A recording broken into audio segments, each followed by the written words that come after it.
I was asked by John Wells, my childhood friend, who had hired me on a show called China Beach, to read the script that Michael Crichton had written about 25 years before. It had lay dormant in a trunk at Spielberg's office for like years. And somebody found it and said to Steven, "What do you think?" And he goes, "Oh, I remember I was going to make this as a movie, but I think this would be a great TV show." And Michael Crichton had done Jurassic Park, and Steven had done everything from E.T., Close Encounters, Jaws, Saving Private Ryan. So NBC actually didn't like the script.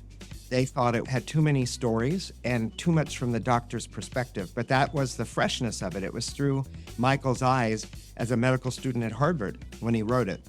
And here I was 25 years later in 1994. With a pen in one hand and a stethoscope in the other, this multi-hyphenate physician, author, award-winning showrunner, and television writer, producer has brought gripping narratives to life on hit TV shows like ER, Law & Order SVU, A Gifted Man, Under the Dome, Designated Survivor, and Baking Impossible, all while championing medicine and public health through creative media. From PHI Media, I'm Gordon Thane, and I'm joined by a true master of storytelling, Dr. Neal Baer. You're listening to the Public Health Insight Podcast, your go-to space for all things public health and global health, from the Sustainable Development Goals to the social determinants of health, as well as interesting dialogues about the diverse career opportunities that exist in these fields. Remember to subscribe to the podcast and leave us a rating on Apple Podcasts and Spotify so other people like you can benefit from our content. I've always been compelled by good storytelling, whether it's through songs, TV, or film. Through this podcast, I try to weave some of those pieces in to make it a little bit more engaging and memorable experience for all of you who listen to the podcast. I wouldn't necessarily classify myself as an expert in storytelling, so believe me, I'm honored to mix it up with my guest, Dr. Neal Baer, who is perhaps what you would call a super expert in this domain. He has tackled a variety of social, political, moral, and health issues through various pieces of work in film, TV, and books. I kicked things off with him by asking about the secret to making stories that resonate and provide educational value to an audience. His response was a bit surprising. For me, it's always been really easy. It's not about educating. You hope that people get something out of what I do that maybe broadens their perspective. And it's not about entertaining, because I think that that's kind of a pejorative word, that you park your brain at the door and then you go on the couch and just watch blankly. So I always have thought about my work as storytelling and telling stories that, excite me. So if there are stories that have what I call that, oh my God moment, that's really great. And I get very excited. And when I'm excited about an episode of ER, Law & Order SVU, or Under the Dome, or Designated Survivor, then I don't worry about what the audience is going to say or do, because we're all people, we're all human beings, and we all get excited about storytelling, and that moves us. And so I look to tell stories that will, move people. And I've been very fortunate that that's worked. I don't think about the audience either. I don't think like, I got to tell the audience this, or I have to tell the audience that. It's like my excitement is what propels me to tell the stories that I tell. On Wednesday, September 6, 1995, the first episode of the TV show ER aired, and it was so well received that it ran for 15 seasons until April 2009. Dr. Baer was involved in the early days of turning a 25-year-old dormant script sitting with Steven Spielberg into something that was current with the times and fit for TV. What I wanted to know is how he got involved as a writer for ER and how he managed to fit medical school into all of this. So it really starts with a story. Maybe I've read something that moves me, maybe I've heard a story, or maybe I've experienced something. So I'll talk about ER because I hear that a lot of young people are watching ER again because it's available all over. And unfortunately, scrubs don't go out of style. And we changed the colors all the time. So they'd be wearing like purple scrubs or red scrubs or raspberry scrubs or, whatever. So it's like, oh, okay, that doesn't seem to change much. When I started on ER, I'd been a medical student at Harvard for about 3.5 years. I was in my 4th year. So I was about to start my 4th year. So I was able to take 2 months off, and I was asked by John Wells, my childhood friend, who had hired me on a show called China Beach, to read the script that Michael Crichton had written about 25 years before. It had lay dormant in a trunk at Spielberg's office for like years. And somebody found it and said to Steven, "What are you thinking?" He goes, "Oh, I remember I was going to make this as a movie, but I think this would be a great TV show." And Michael Crichton had done Jurassic Park, and Steven had done everything from E.T., Close Encounters, Jaws, Saving Private Ryan. So NBC actually didn't like the script.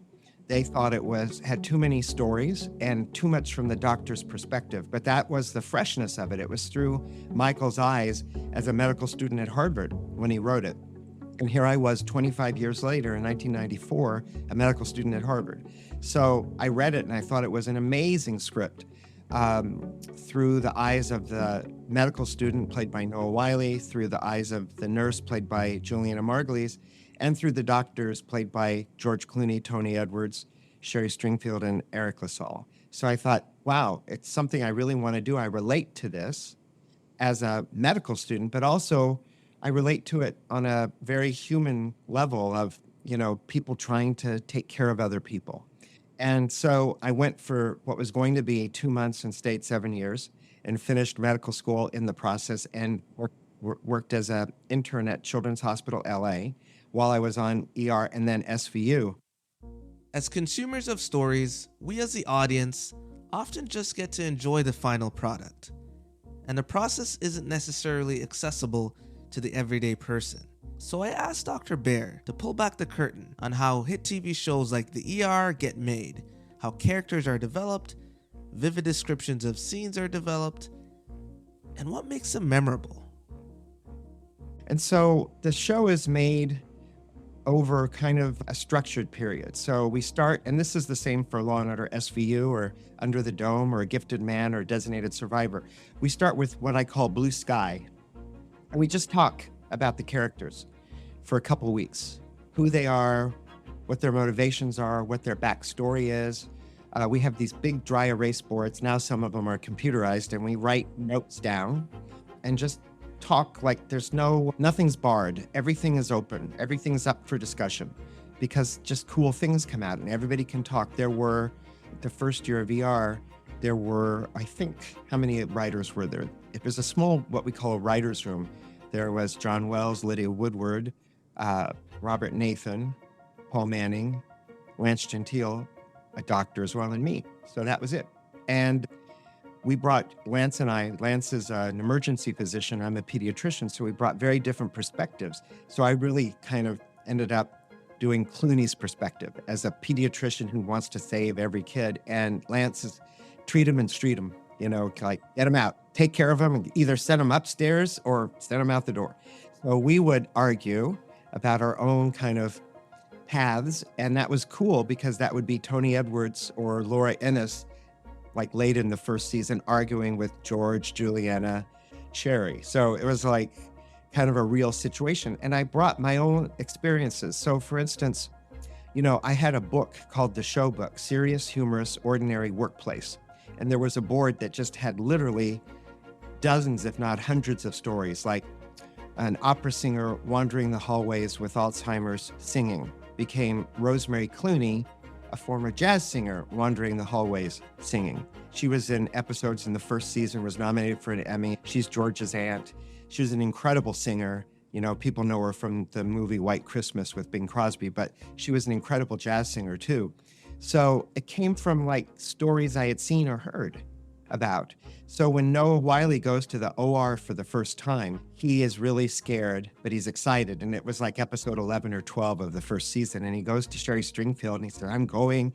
And she says, "Remember, who's your attending? Who's the head surgeon?" And he says, "Dr. Morgenstern." That's Bill Macy from the first year, who everybody knows from Shameless and Fargo, the movie, and great actor. And so she just says, "Remember this, cystic duct common duck liver. And he's like, oh, okay. And she's already like upset about her own path, feeling she's not good enough. So she says, okay, get out of here. Go, don't be late. So of course, Noah goes in, he learns how to scrub. He's such a great physical actor. He does it one little finger at a time. I've seen people do that. He taps Eric on the shoulder because nobody's talking to him, and he contaminates himself, so he has to go scrub again. The nurse is aggravated with him. She pushes him into the scrub gown, makes him stand in a circle, not to move. And so he's just like sad. It happened to a friend of mine. And then he's standing there, and Bill and Eric are, operating on someone, and they're playing a game of capitals, and they're quizzing each other, which doctors do. They do all kinds of things. And so they say Zaire, which is now Zimbabwe, and neither of them knows the capital, and Noah says, Kinshasa. And that happened to a friend of mine, and they say, oh, they like notice him. They go, oh, who's that? That's my medical student. Come over here. So then Noah stands by the table, and Bill Macy asks him questions, what we call pimping the medical student. He said, Mr., what's your name? John Carter. Mr. Carter, what are the borders of Colo's Triangle? And Noah has no idea what he's even talking about. And he goes, cystic duck, common duck liver? And he's like, oh my gosh, Dr. Benton, you teach your students so well. And Noah's like lights up, and he gets to hold the retractor. Now, this is all kinds of things that happen to me, my friends in medical school. It's the cultural minutia that people love, because it's like getting into the secret place of medicine. Noah has no idea what he's talking about, but this doctor asks the same question all the time, like this surgeon at Mass General. He always asks that same crazy question that nobody could answer, but Noah's like, so he gets to, get a reward. But we relate to it because we've all been newbies. We don't have to be like medical students in the OR for the first time. We can be on the job for the first time. We get asked questions. We don't know the answer. We're afraid we're going to make mistakes. We do make mistakes. So we relate to all of them. We relate to Eric LaSalle's character being like, whoa, how did he know that? So it's like that he takes the compliment too. So it's really about human interaction, but it's made real. And I call it kind of cultural minutia, that it's like you would only know this if you'd been through medical school, or you're an ethnographer, you're an anthropologist, and you've studied this. Another good example would be Noah is doing his first spinal tap, and he's really scared, and Tony Edwards is taking him through what we call the landmarks and know where to put the needle. And the nurse says, if it's a champagne tap, you get a bottle of champagne from your attending. And he has no idea what that is. And then Tony explains, as he's showing him what to do. So we're covering up the procedure with this lore. So he says, if put it there, feel this. Now, if there are no red blood cells in the spinal tap, that's called a champagne tap, and you get a bottle of champagne. So he does it. He's scared, like we all are the first time. He gets like some spinal fluid. He gets the tube, he collects it, he waits for the results. Champagne tap. Dr. Green gives him a bottle of champagne, and he shares it with Sherry on the roof when they're both off. So that's like a story about Sherry and Noah having kind of a chemistry. It's about doing something for the first time, again, that you're really scared about. You might fail. Somebody's taking you through it. There's no way as a writer you would know what a champagne tap is unless you were a medical student. And so, if you ask, we had like meetings, we had dinners with attendings, they're the head doctors, residents, interns, medical students, nurses, asking them what was their most memorable experience, the saddest time, the happiest time, something that, would resonate for our show. And so a spinal tap is a little thing, but instead of just doing a boring spinal tap, we always covered it with what's the human elements of it. As the conversation goes on, I start to see that there's real value that lived experience and subject matter expertise can bring to writing. Dr. Baer had concurrent real-world experience as a medical student and as a doctor, while writing roles for medical students and doctors. This allowed him to weave in real-life situations that he had seen firsthand or heard from his colleagues, and embedding that into the writing, and therefore what we see on the screen. This adds to the authenticity and richness of what the audience feels. And I am the first doctor writer on TV with Lance.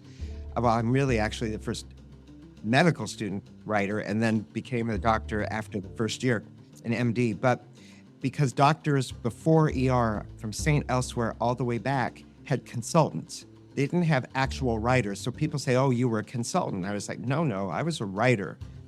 I had been a writer before on China Beach. I'd written an ABC after school special that I directed as well. I went to film school at the American Film Institute.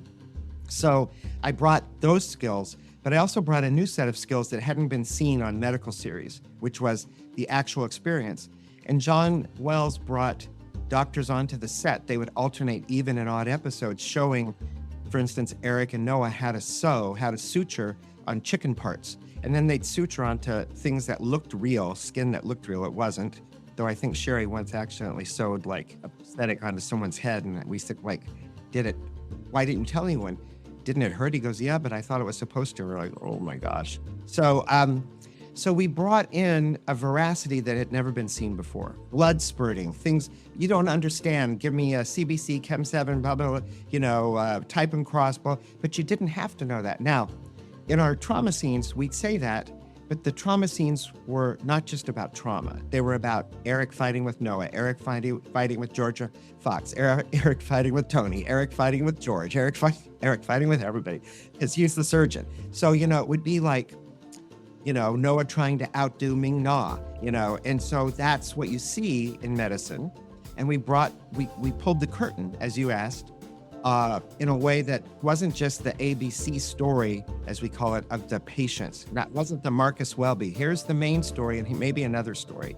And how's Marcus going to help? And maybe you hear some medicine here and there because doctors sprinkled the medical sugar over the script. Now, every medical series has a writing doctor on them since ER. So there are many factors. It was like, how are we going to shoot this in a way that was, making you feel it was that you were there? Well, it so happened that the Steadicam was invented, but right before ER, and Lance had written a TV movie called State of Emergency with Joe Montana, and it was the first to use the Steadicam. So we have the Steadicam roaring through hallways and doing what we call oneers and walk and talks. People think it came from West Wing, but it didn't. Tommy Schlamme directed a lot of ERs and learned the walk and talks and oneers by doing ER. So West Wing had more because what do you do? There's no operating, so you're just walking round and around in hallways in the West Wing. But we would stop in the trauma room or in the different curtained areas or whatever, outside. So we brought so many elements to the show. The set is also a star. It had amazing what we call sight lines. You could see across the whole set. You could see through the glass windows in the trauma room unless you pulled the blinds. We put a door in between so you could push through. And Lily Marier, who's a director now, was one of the nurses, Nurse Lily. She was great at pushing through the door. So she'd go from one trauma room and we'd follow with the camera to the next. And it would be just stuff going. Nobody had seen anything like that before. And so, but we also have the soap with particularly Juliana and George's characters, Hathaway and Ross. So we had the soapy elements. How do you illustrate the complexity of characters through stories without making it feel gimmicky or forced? Dr. Baer champions the idea that successful storytelling explores the human condition, the ethical quandaries, and the emotional journeys of doctors and patients in the case of ER. This balance, he argues, is what makes these stories resonate and educates the public in a meaningful way as a byproduct. Everybody had an issue. Could Dr. Benton be the best? And then, of course, he screws up and, is devastated. Can Sherry, be a woman in a kind of patriarchal organization still and have to always prove herself? Would Noah become a surgeon? Would he follow his heart, or would he do what, he thought people wanted him to do? Would Tony Edwards stay there? His marriage is falling apart.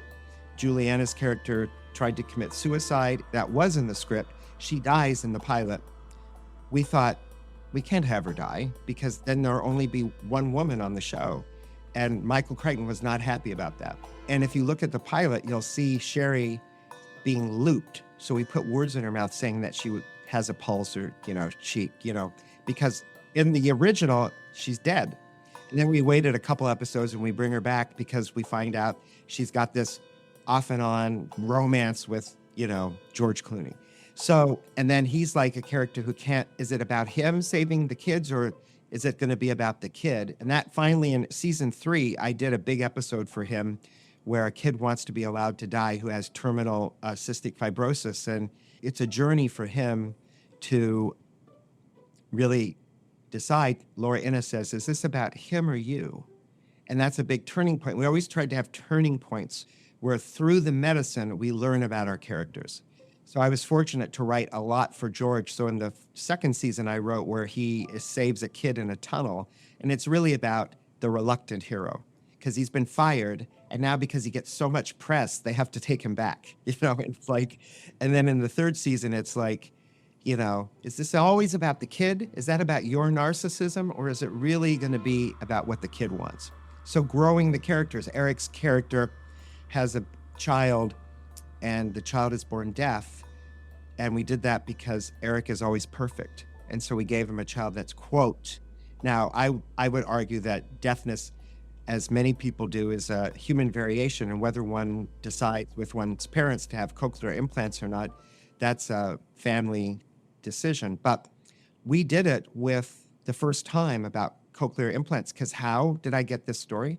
I was reading a piece in the New Yorker about cochlear implants and the deaf community. This was in the late 90s, and turmoil it was causing because there were people who thought they were great and there were people who thought there's nothing wrong with me. So I interviewed a lot of doctors who were deaf, and some had cochlear implants, some didn't. And then we hired 2 actors to be doctors on the show to have different perspectives. One was the double Oscar winner, Marlee Matlin, who has had cochlear implant, and Phyllis Freelick, the late Phyllis Freelick, sadly, who was in Children of a Lesser God too, but on Broadway and won the Tony, and she did not.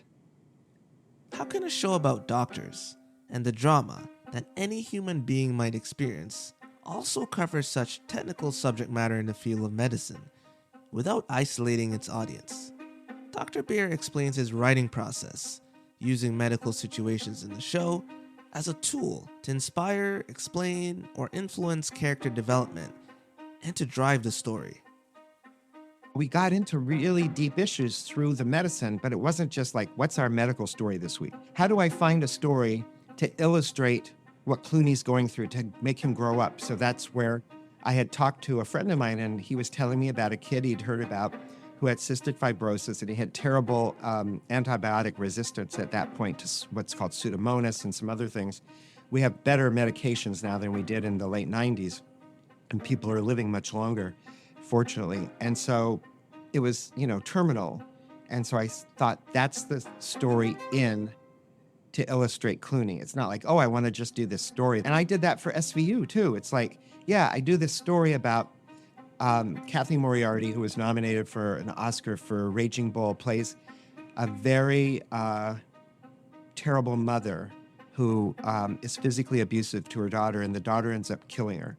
And she ends up telling Mariska that her mother just always beat her. And that sends Mariska on her journey to really face and reconcile her past with her own abusive mother, who was an alcoholic, just like this character. And so, because we then reveal that her mother died falling downstairs in the New York subway. Or I did an episode with Christine Lottie where she comes into the fantastic actor, and she comes into she's very tough, and she can stand up to Maloney's character, and she comes into the courtroom to argue a case, and she's drunk. And Mariska has to arrest her in the courtroom. And her character, Sonia, is begging her not to, and she does. And then at the end of the episode, Mariska, for the first time and the only time in the 11 years I did the show, she's in a cemetery. And then we push in and we see she's at her mother's grave, and she lays flowers there as she looks, because her mother was this alcoholic too. And she's trying to make peace with herself. So I pick stories like I read about DNA being used to find familial DNA being used to find perps. So Mariska swabs her cheek, maybe at season 9 or 10, and sends it through with a fake name. Because people have been arrested, their DNA is in the system, CODIS system, and she gets a match because she's the child of a rapist. And her mother they never caught him. She has no idea. She doesn't get a full match. This is what was new. She gets 50% match. And nobody had really talked about that. Now we do it all the time with different serial killers. We find sons, cousins, uncles, sisters. So she ends up meeting her brother because he's in the system for some burglary. And then she gets the story about her mother. It doesn't just drop from the sky. She's trying to find out. She's ready. So I use the technology that's available and pair it with the story for Mariska. I don't just do what we call deus ex machina, God drops in. No, they have to pursue it. They have to move the story. So there's a lot of interviewing, bringing doctors on, drawing from my own experience. What you heard in this episode is Dr. Baer's journey to becoming a TV writer and producer on some of your favorite TV shows throughout the years. How he balanced it with medical school while bringing those experiences to his writing. He also takes us through some captivating and memorable scenes, as well as the creative choices that drive the characters and their overall story. Coming up next, the second part in this miniseries, where we continue the conversation with Dr. Neal Baer about his experience in show business and how storytelling intersects with health in the real world. That's next time on the Public Health Insight Podcast. This show was edited by me, Gordon Thane, with additional editing from LaShawn Benedict. Sound design and mixing by myself and LaShawn Benedict. The original music from The Music Room, composed by Tom Fox, licensed from Johnny Harris. The cover art design for our show by LaShawn Benedict. The Public Health Insight Podcast is produced by PHI Media. Thank you for listening to the Public Health Insight Podcast, your go-to space for informative conversations, inspiring community action. If you enjoy our podcast, be sure to subscribe and leave us a rating on Apple Podcasts or Spotify. See you in the next one.